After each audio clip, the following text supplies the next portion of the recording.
Hello, everyone. My name is Robert Hugh Morgan. I'm the University Organist at Stanford University, and I'm delighted to welcome you to this week's recital. Over these coming weeks, I'm going to perform for you the 6 sonatas of Johann Sebastian Bach.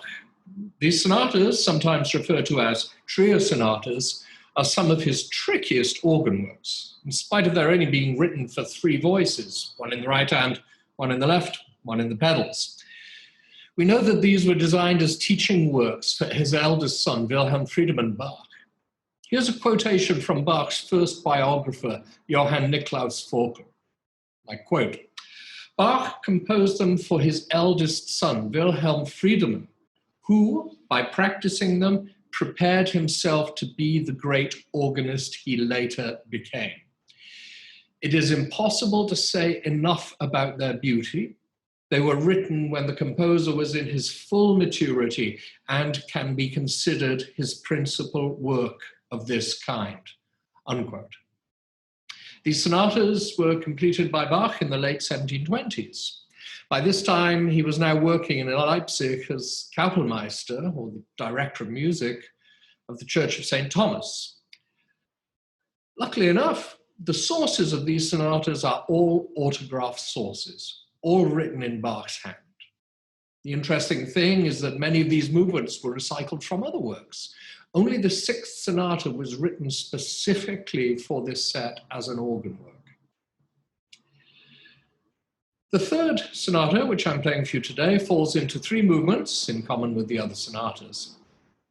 However, instead of an allegro or a vivace to open, we have instead a somewhat demure andante, quite gorgeous in its introspection.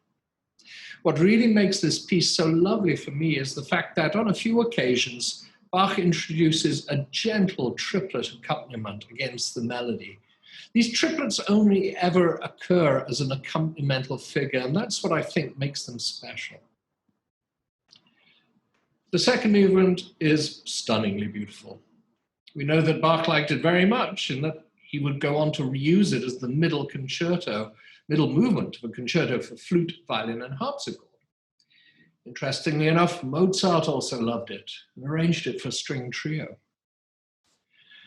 The 3rd movement is really very, very tricky to play. The 2 voices and the hands just seem to want to jump all over the place. Difficult music, but of course, wonderful music. One early written reference to these sonatas says the following, quote, "There still exist 6 of these trio sonatas by him," by Bach, "for the organ, for 2 manuals and pedal, that are so beautiful, so new, and so rich invention that they will never age, but will outlive all changes of fashion in music," unquote. All of what you'll be hearing in these recitals are performances which were recorded at Memorial Church over the years, some of them at concerts, some of them at Sunday services, so if you hear background noise, that's why. I do hope that you will enjoy this great music. Thank you so much for listening. Be well, take care, and stay healthy.